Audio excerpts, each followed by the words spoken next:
So when you have 3 kids, 3 boys to be exact, I found that it's very hard to have the day that all three of them are doing really well. Not one of them is troubled. So, when they were teenagers, there'll be like one of them or 2 of them will be troubled, and they'll come, like walk directly to their room and close the door. And, I get worried about it, and then, later they come out to get food. So I learned quickly, when all 3 of them are doing well and feeling good, I have to really savor it. I have to really enjoy that moment, because that rarely comes. So I'm talking about fire pit spirituality. This is my second lesson. And when I started the fire, there's that moment that you see this fire and flame just going, no smoke at all. But there's this fire that's so beautiful, the flame so beautiful, and you are drawn to this fire. You're just drawn to this fire, and you feel like your heartbeat and your breathing is with that fire.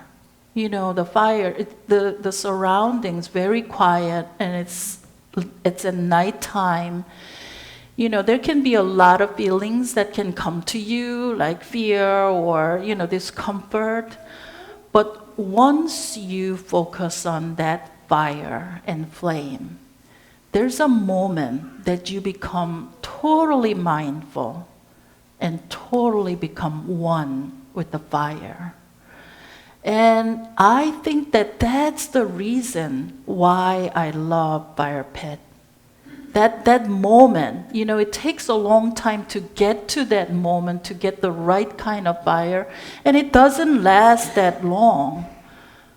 But when you reach to that moment, your soul is just nurtured and joyful and calm at the same time.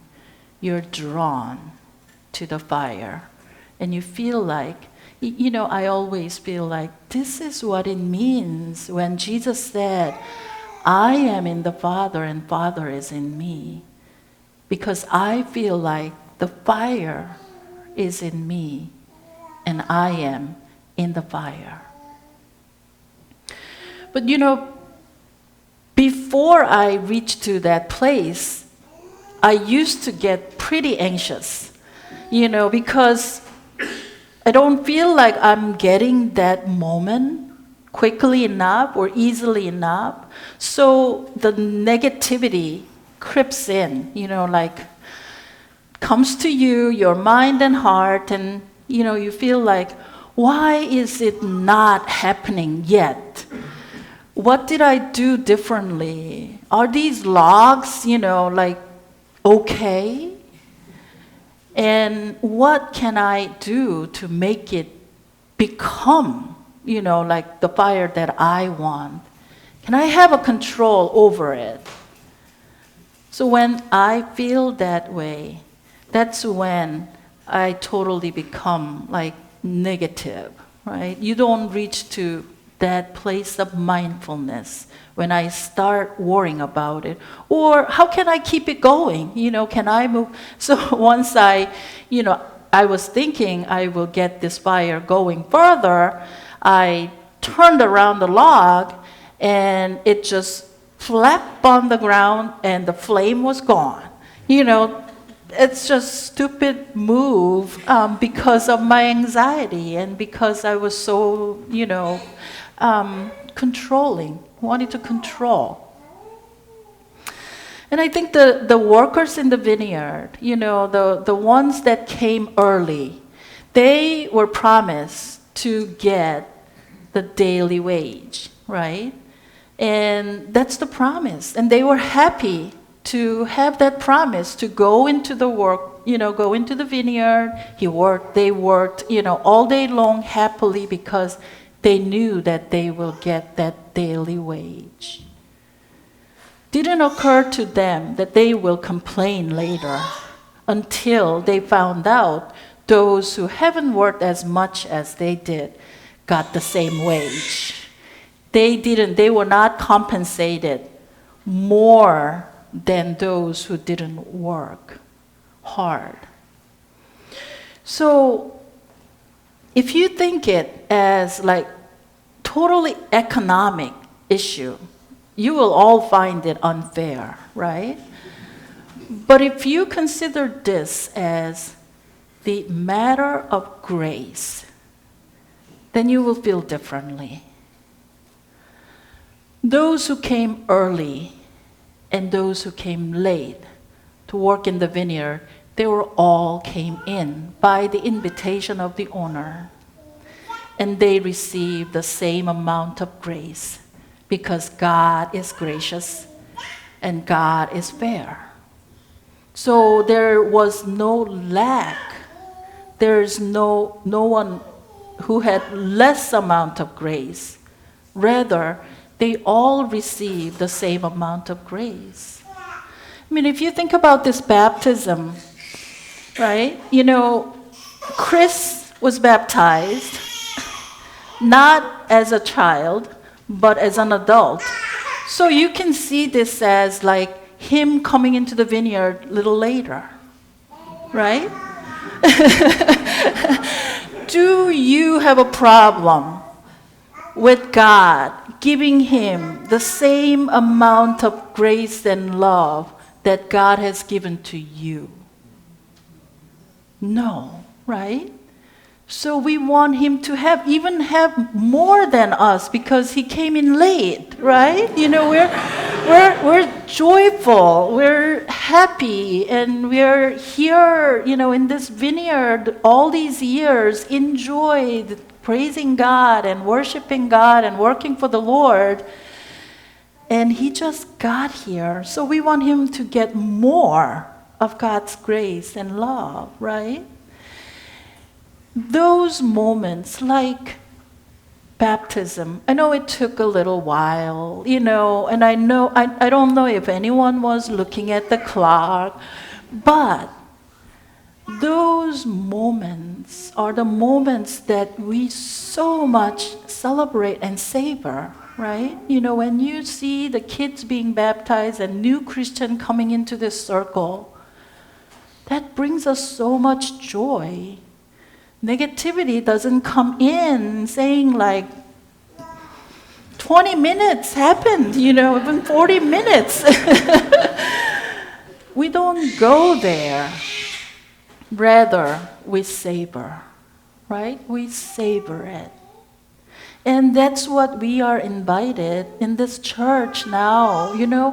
I think there are so many good things happening in our church. I see so many kind and wonderful people.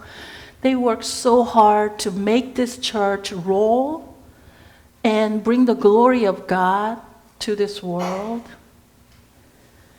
And when we do that, and when we are going through a good time, we savor it. I want you to celebrate it, and I want you to savor it.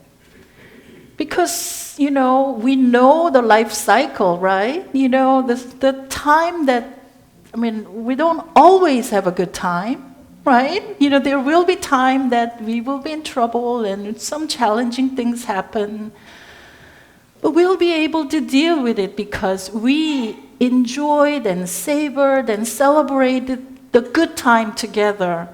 And we will get through the hard time together. So my invitation to you is savor it. When the fire is going in our midst, enjoy it. Love it. Celebrate it. Friday, it was my day off. And And I just love the foliage, really, So I wanted to drive. So I went to Hallowell to meet my friend and have lunch there. And, we went to this restaurant, and it was like 1 o'clock. So the place was packed. And we were in the waiting area, like the entrance of the restaurant. And, like more people were coming in and coming in. And I know people like are getting anxious to, grab a seat or, eat. They're getting hungry. So we were pretty anxious to get a table too. But then I looked at one of the benches. There was a child, like toddler, sitting on mother's lap. And next to her was a grandfather holding a board book and reading to the child. I mean, they didn't care if they don't get a seat or they get hungry. They were so attentive to each other. They were just listening, and they were like talking, and they were having such a great time. I could see that they're so focused on the good time that they're having. Even though there are many complaints, can happen, in that waiting room. And I thought, what a great attitude. I don't know about you, but, my life is not always filled with good things. But there are moments, like the fire was just right. There are moments that I'm so connected with this person that I'm talking with. Or I love this food that I'm eating. Or I have this great conversation with one of my sons. If everything goes wrong and I have 30 minutes of those kind of good time, I'll still savor it. I'll still love it. And with that energy, I can get through things that are tough and hard. The only way this gospel lesson can be a good news is considering ourselves who came in at 5 o'clock. Don't you think that there was always someone who worked harder than us, earlier than us, but we received the same wage as them?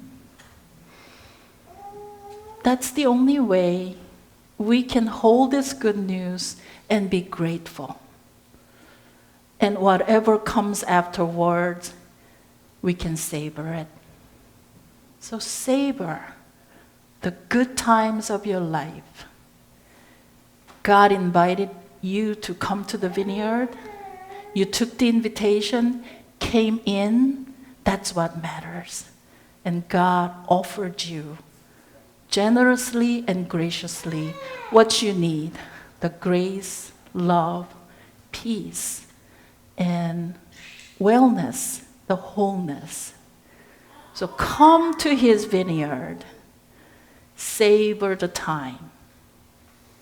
Amen.